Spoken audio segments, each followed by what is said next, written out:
하나님은 살아계십니다. 살아계신 하나님 오늘 저와 여러분에게 함께 하신 줄 믿습니다.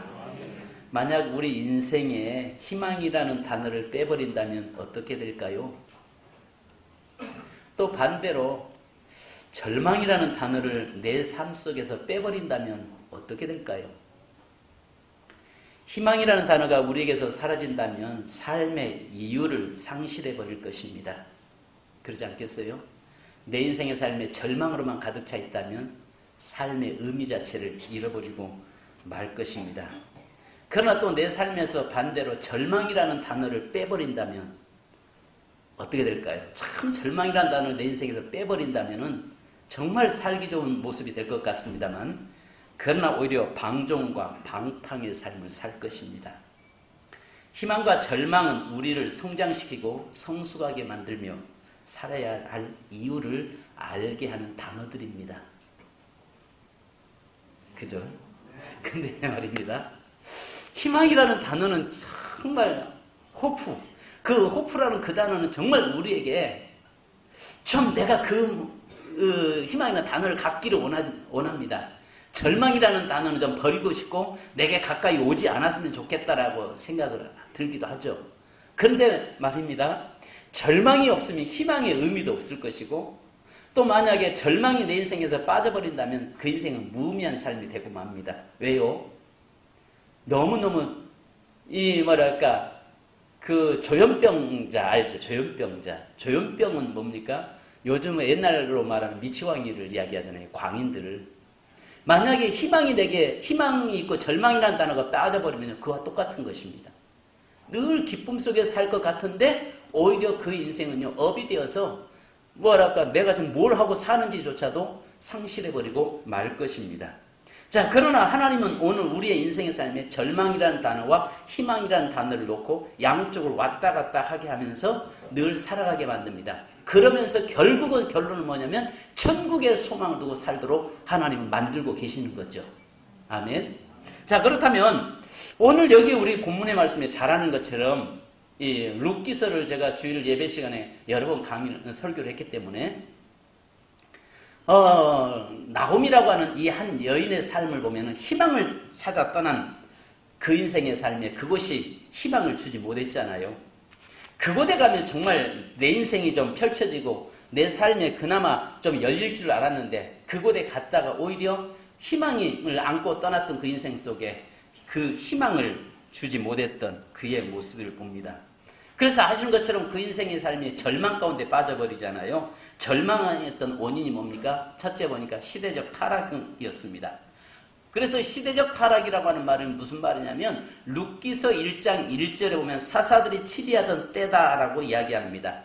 사사들이 치리한 때가 어떤 때입니까? 잘 아시는 대로 사사기서 17장 6절과 사사기서 21장 25절에 보면 그때에 이스라엘이 왕이 없었으므로 사람마다 자기 소견에 옳은 대로 행하였더라. 내 생각이 좋은 대로 살아가는 시대였다는 것입니다. 사사기서 21장 25절을 보면 그때 이스라엘의 왕이 없으므로 사람이 각각 그 소견에 옳은 대로 행하였더라. 그러니까 사람마다 자기 생각이 좋은 대로 내 생각이 옳은 대로 했습니다. 그런데 한 단계 더 나가서 각각입니다. 모든 사람마다 전부 다 각자가 내 생각하기에 좋은 대로 행동했더라라고 이야기합니다. 사실은요, 내 생각 조금만 내려놓으면 되는데, 그죠? 내가 조금만 내 생각을 내려놓으면 문제는 쉽게 해결돼요. 근데 자기 생각을 고집하고 자기 생각을 내세울 때 문제가 되더라는 것입니다. 그러니까 여기에서 모든 사람들이 가진 사람들은 전부 베들레헴에서 떠나갑니다. 그나마 베들레헴에 남았던 사람들은 어떤 사람들이냐면 찌질이 못나고 연약한 자들, 가진 것 없는 사람들만 베들레헴에 남았던 거죠. 나머지 삶에 여유 있었던 사람들, 그 흉년이라고 하는 문제 때문에 전부 다 자기 생각에 빠져서 흩어져 버리는. 그래서 흉년에서 이제 희망을 쫓아서 전부 가던 인생이 되어버렸다는 것입니다. 그런데 우리 한 가지 봐야 할 것이 뭐냐면 세상 어디에도 진정한 희망은 없다는 것이죠. 세상 어디에도 희망은 없습니다. 우리가 옛날 그 동화 속에 파랑새를 찾아갔던 한 사람의 소년을 우리 이야기 잘 알잖아요. 파랑새를 쫓아가는데 어디에도 파랑새는 없다는 것이죠. 자, 두 번째 문제는 불신앙적 삶이었습니다. 여기 우리 한번 이 중요한 말씀이니까 찾아보십시다. 신명기서 23장 3절 한번 보실까요? 신명기서 23장 3절 앞쪽이죠. 자, 하나님께서 뭐라고 말씀하시면 23장 3절 같이 한번 읽습니다. 시작. 암몬 사람과 모압 사람은 여호와의 총에 들어오지 못하리니 그들에게 속한 자는 10대뿐 아니라 영원히 여호와의 총에 들어오지 못하리라. 여러분, 하나님께서는 이 암몬이라고 하는 조상들을 아신 것처럼 여호와의 총에 들어오지 못할 족속이라고 이야기하고 있는데 하나님의 백성이 지금 어디로 갔어요? 모압으로 갔어요. 모압은 아시는 것처럼 누굽니까? 모압이라고 하는 사람은 아시는 것처럼 롯의 딸과 근친상간을 해서 모압과 암몬, 그러니까 큰딸을 통해서 난 자녀가 모압 족속입니다. 이 모압 족속과 암몬, 모압과 암몬이라고 하는 이 족속은 여호와의 총에 영원히 들어올 수 없는 자들인데 결국은 여기에 있는 하나님의 사람이 그곳으로 내려가더라는 것입니다. 그러니까 희망을 상실해버리거나 절망 속에 빠져버리면요, 믿는 자들이 해서는 안 될 행동들을 하고 있다는 거죠. 그러니까 결국은 해서는 안 될 행동을 찾아서 가는데 하나님의 뜻이 아닌 내 생각에 쫓아서 살아가는 그런 인생이었다는 것입니다. 이것이 바로 불신앙적 삶이죠.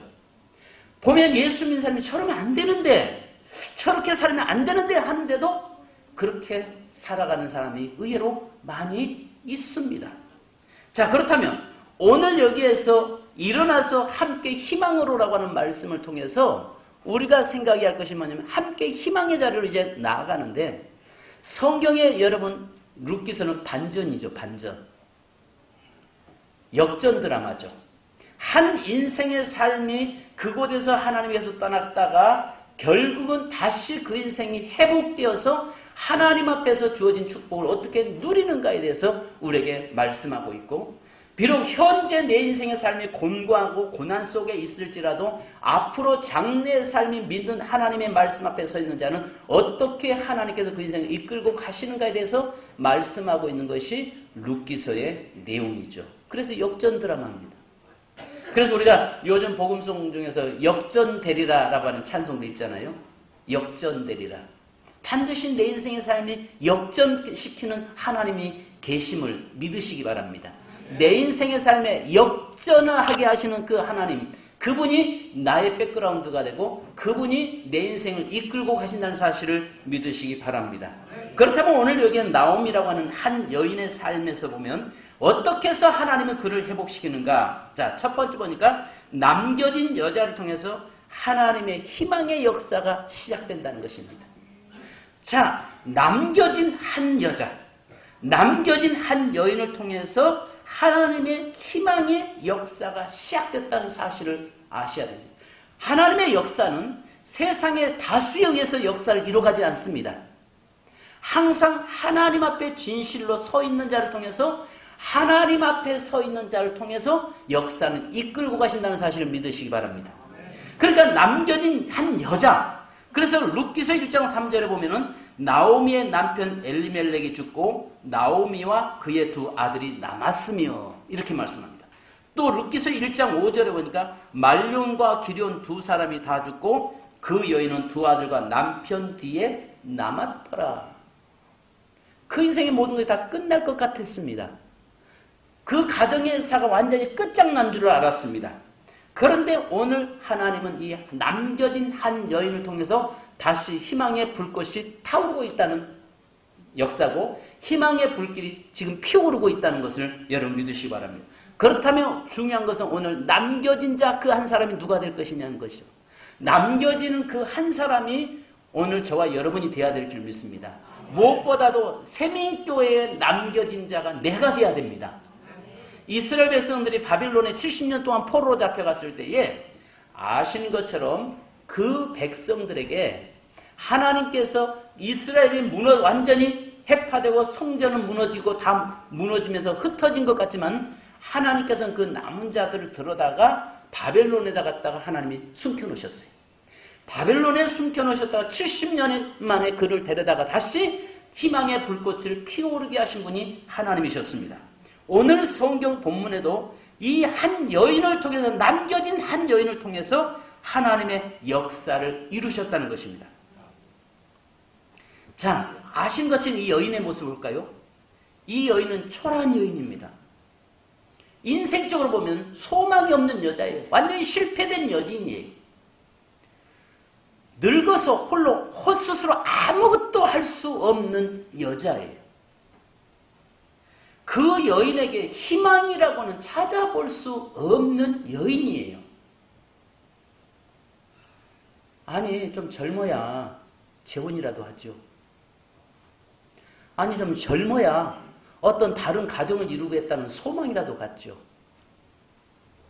남편 잃어버렸고 두 자식 잃어버렸고 나이는 들었고 이방 땅에 와서 홀로 그렇게 살고 있는데, 며느리 그나마 이방 며느리 둘 데리고 있는데 그 며느리도 돌아가라고 하고 있는 그런 절망 가운데 빠져있는 이 여인. 그러나 하나님 놀라운 것은 하나님은 이 여인을 도구로 써주시고 계시다는 사실입니다. 하나님은 이런 여인이었지만 그러나 이런 여인을 희망의 도구로 지금 쓰고 계시고 희망의 불쏘시개로 사용하고 계시다는 것이죠. 이 시대에 하나님이 들어쓰는 사람들이 위대한 사람이 아니라 연약한 사람들이고 예모적으로나 환경적으로나 정말 볼품없이 나약한 자들을 들어서 하나님의 영광을 드러내신다는 사실을 믿으시기 바랍니다. 우리 세민교회가 어쩌면은 기나온 세월 동안 정말 환난, 고통, 많은 어려움이 있었어요. 그 어려움 가운데서도 항상 하나님은 이 재단이 위태위태 무너질 것 같고 무너질 것 같았지만 그러나 남은 자들을 통해서 하나님의 역사를 이루어 오셨고 계속 이루어 가실 것입니다. 이 재단에 다시 오실 주님 그때까지 우리 세민교회가 계속 그 일을 이루어 가실 건데 이거 뭐 절망이라고 또 없겠어요? 교회 안에 어려움이라고 당하지 않는다고 보장받을 수 있어요? 그러나 우리에게 한 가지, 하나님은 남은 자를 통해서 역사를 이루어가고 계시다는 사실을 믿으시기 바랍니다. 오늘 우리의 자신이 이렇게 연약하고 힘이 없고 나약한지 몰라도 그러나 하나님의 손에 붙잡혀 있는 자는 그가 희망을 다시 불러 일으킬 수 있는 자가 되는 것입니다. 그래서 이사야서 6장 13절에 그 중에 10분의 1이 아직 남아있을지라도 이것도 황폐하게 될 것이나 밤나무와 상수리나무가 배임을 당하여도 그 구루터기는 남아있는 것 같이 거룩한 씨가 이 땅의 구루터기니라. 모든 나무를 다 베어버리고 끝난 것 같지만은 그날 그곳에서 다시 하나의 싹이, 구루터기에서 싹이 올라와서 그 나무를 통해서 다시 하나님의 역사를 이뤄간다는 것입니다. 강원도 산불을 우리가 이번에 정말 얼마나 무서운가를 알잖아요. 가서 보면 전부 다 완전히 다 산불로 다 모든 수목이 다 타버렸잖아요. 소망 없어 보입니다. 그럼에도 불구하고 봄이 되면 다시 새싹이 올라오고 다시 그 죽은 불에 다 타버린 그 나무의 밑둥에서 다시 희망이 솟아오르는 것을 우리는 보게 됩니다.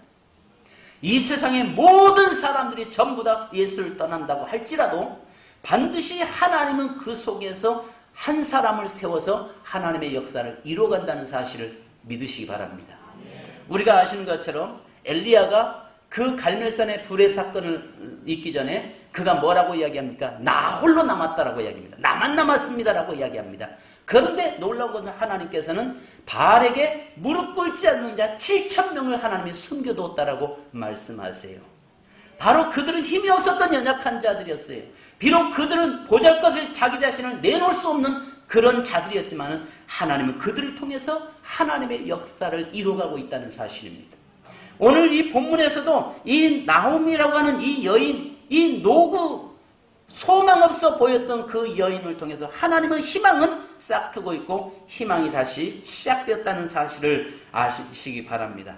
하나님은 우리를 보시고 우리가 희망이라고 말씀합니다. 할렐루야. 역사를 보고 인사했다. 당신이 하나님 나라의 희망입니다. 당신이 세민교의 희망입니다. 아멘. 할렐루야. 우리가 교회의 희망입니다. 저 보십시오. 저 볼 거 없잖아요. 그러나 하나님은 저를 보시고요. 네가 희망이다. 왜 기분 나쁘십니까? 아니잖아요. 오늘 하나님은 우리가 하나님 앞에 자신이 나약하고 연약해 보일지라도 우리 하나님은 우리에게 뭐라고 말씀하십니까? 네가 희망이다. 네가 이 시대의 희망이다. 성도 여러분, 자녀가 공부 못합니까? 자녀가 속썩입니까? 그런데도요, 그 자녀가 이 시대에 하나님 앞에서 희망인 줄 믿습니다.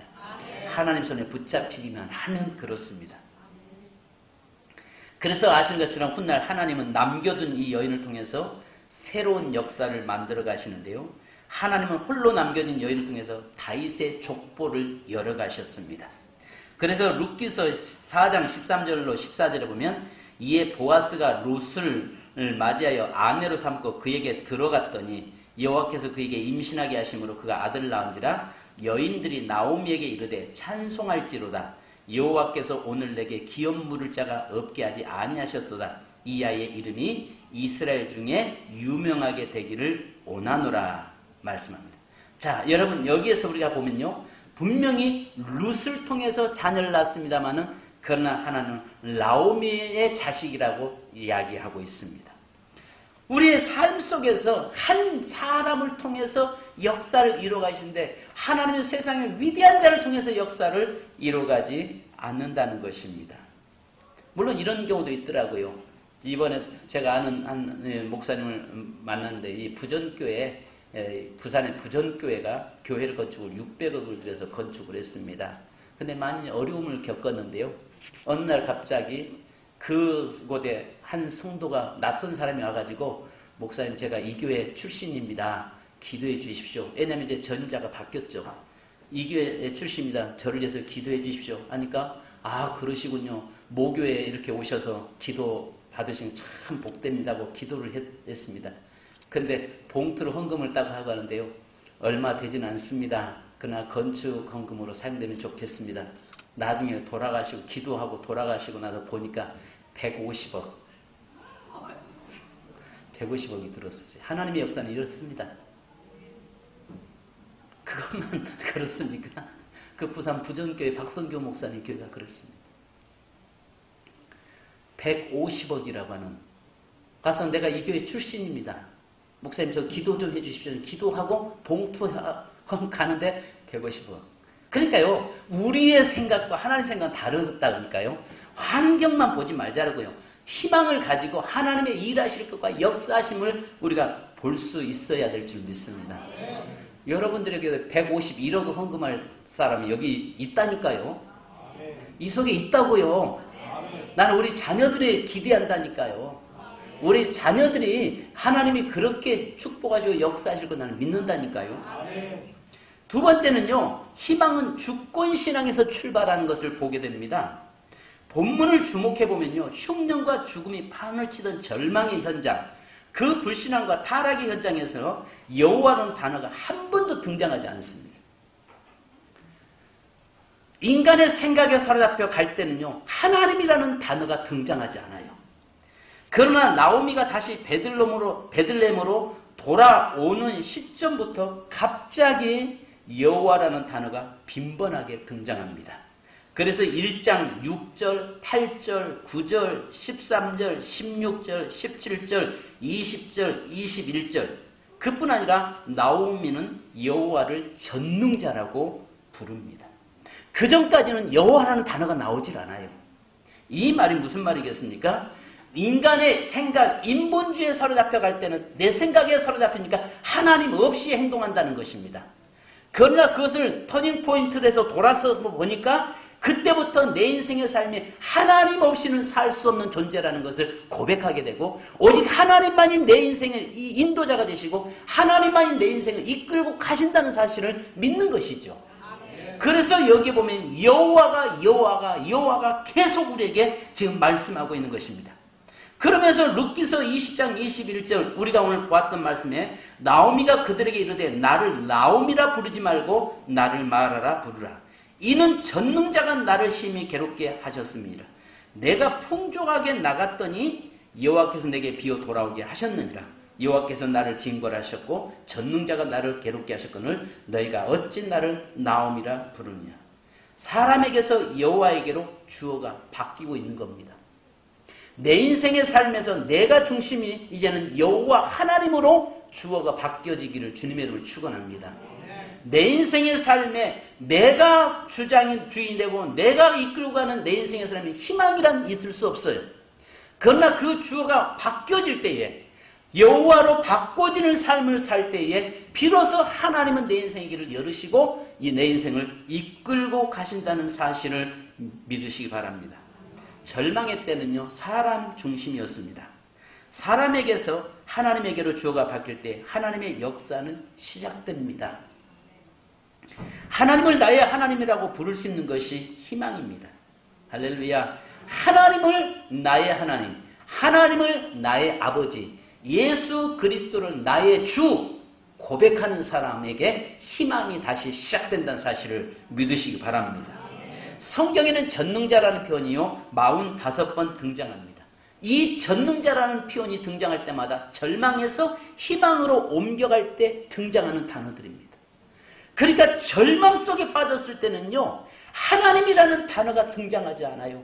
그런데 거기서 다시 돌이키면서 희망의 자리로 나아갈 때에 하나님의 여호와라는 단어가 등장하고 전능자라는 말이 등장하고 있습니다. 절망의 상황, 고통의 상황에서 우리가 취할 태도는 전능하신 하나님을 찾는 것이란 뜻입니다. 힘들 때 하나님을 찾으십시오. 힘들 때 여호와 이름을 부르십시오. 주의 이름을 부르는 자는 새 힘을 얻습니다. 그래서 우리 찬송 있잖아요. 주의 이름을 부르는 자는 구원을 얻으리로다. 아멘. 주의 이름을 부르는 자는 구원을 얻으리로다. 아멘. 할렐루야. 주님의 이름을 부르는 자, 주님을 나의 아버지라고 부를 수 있는 자, 바로 거기서 희망이 시작된다는 사실을 믿으시기 바랍니다. 아멘. 자, 우리의 인생에서 마지막으로 교회는 희망을 생산하는 공작소가 되어야 한다는 것이죠. 왜 나오미가 무슨 낯짝으로 그곳에 돌아갈 때는 어땠어요? 사요나라 했잖아요. 빠이빠이. 다시는 안 올라갈 것처럼, 다시는 그 땅을 기억하고 싶지 않을 하고 싶을 정도로 그런 모습으로 내려갔잖아요. 그런데 그가 다시 올라갔는데 뭐라고 합니까? 나오미가 아니냐라고 이야기하니까 나를 나오미라고 말하지 마라. 내가 무슨 낯짝으로 올라가긴 여기에 왔겠냐 이야기하잖아요. 근데 우리가 아시는 것처럼 성경 본문에 보면 나오미가 룻을 데리고 올라갈 때 한낮에 가지 않고 해질녘에 올라갑니다. 인생 실패자는요 고향을 찾아가도요 밤중에 갑니다. 근데 인생 성공자는요 금요환영합니다. 낮에 사람들이 가장 많은 시간에 가게 돼 있습니다. 근데 나오미에게요 우리가 보니까 그가 그럼에도 불구하고 그 인생임에도 불구하고 베들레헴으로 다시 올라가는 이유가 뭡니까? 바로 베들레헴으로부터 희망의 소리가 들려왔다는 것이죠. 할렐루야. 베들레헴에서 무슨 소리 들렸다고요? 희망의 소리가 들렸다고요. 흉년이 끝났다는 겁니다. 풍년이라는 것입니다. 거기는 먹을 것이 많다는 것입니다. 거기에 가면 산다는 것입니다. 희망의 소식이 들려왔어요. 그러니까 나오미가 올라가는 것입니다. 교회는, 베들레헴은 교회 아니에요? 여러분들 기억되기 위해서 뭐랄까 몸이 뚱뚱한 사람 베둘레헴 이렇게 기억하시면 될 겁니다. 베둘레헴은 내 인생의 베들레헴은 내가 살아야 되는데 베들레헴이 아니라 베둘레헴에서 기억하시기 바랍니다. 그런데 올라가야 될 이유, 왜 올라갑니까? 희망의 소리가 있었다고요. 베들레헴은 교회 아닙니까? 이 시대에 여러분 어디에도 희망이 없습니다. 그래서 저는 밑에 교회 앞에 전체를 좀 뜯어내고 거기다 이런 글귀를 좀 쓰고 싶어요. 그래도 교회가 희망입니다. 아멘. 그래도 이 땅에 희망은 교회밖에 없어요. 그잖아요. 어디에 희망이 있습니까? 정치에 희망을 걸 수 있습니까? 경제적으로 희망이 있습니까? 뭐 사회적으로 어떤 희망이 없어요. 그런데 우리가 한 가지 생각해야 할 것은 그래도 교회가 희망이 되어야 되고 그래도 교회가 희망이라는 것입니다. 왜냐하면 교회에서는 뭘 해야 돼요? 희망의 소리를 늘 전해야 돼요. 교회에 오면 산다라고 외쳐야 되고요. 교회에 오면 위로받을 수 있다고 이야기해야 되고요. 교회에 오면은 하나님의 위로가 있고 희망이 다시 싹 튼다라고 전해야 될 것이 교회라고요. 우리가 생각해야 할 것이 우리 세민교회가 이 지역에 얼마나 교회가 많습니까? 그럼에도 불구하고 우리 세민교회는 끊임없이 그 교회에서 뭐 나쁜 소리가 나오는 것이 아니라 늘 희망의 소리가 늘 들려지고 항상 이곳에서 퍼져나가서 아, 그 교회는 정말 희망 있는 교회, 성도들마다 기쁨 있는 교회 이렇게 좀 보여줬으면 좋겠습니다. 미국에서 한 지역에 가면 그 종교의 교회 거리가 있다고 합니다. 그런데 거기에는 교회들이 각 교파별 교회가 쫙 서 있는데 아침마다 성도들이 오니까 교통경찰들이 와서 교통정리를 하는데요. 다른 지역에서 그 도시로 이사를 가가지고 물어봤답니다. 내가 이 도시에 이사 왔는데 내가 이 지역에 교회를 나가려고 하는데 교통경찰 당신이 주일날마다 와서 교통정리를 하는데 어느 교회를 내가 갔으면 좋겠는가 소개 한번 시켜주십시오 이야기했답니다. 그러니까 교통경찰이 하는 이야기가 예, 제가 만약에 저는 아직 크리스찬이 아닙니다만 넌 크리스찬입니다만은 내가 만약에 기독교인이 된다면 내가 이 지역에서 교회를 선택한다면 나는 저기 있는 저 교회를 선택하겠습니다 하더랍니다. 그 교회를 보니까 건물도 작습니다. 성도 수도 많지 않습니다. 초라한 교회였습니다.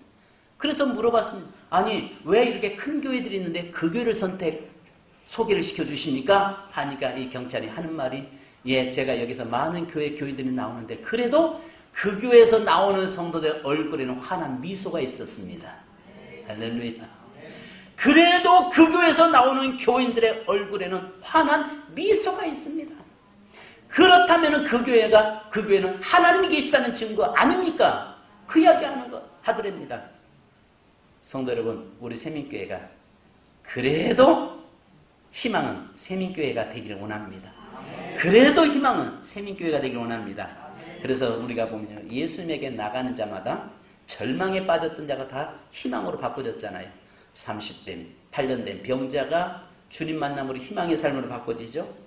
소경이 눈뜨게 되고 절름발이가 눈뜨게 되고 각색 병자들이 주님 만났을 때 희망으로 바꿔지고 그 다음에 여러 아시는 것처럼 죽은 지 나흘 됐던 나사로가 그의 가정이 희망의 가정으로 바꿔지잖아요. 때로는 예루살렘도 흉년이 올 수 있습니다. 아브라함의 인생도 이삭의 인생도 야곱의 인생도 엘리야의 인생에도 흉년은 있었습니다. 그러나 분명한 사실은 흉년이 영원하지 않다는 것입니다. 흉년은 영원하지 않다는 것. 하나님의 앞에서 우리 교회는 희망이 분명히 있다는 사실을 믿으시기 바랍니다.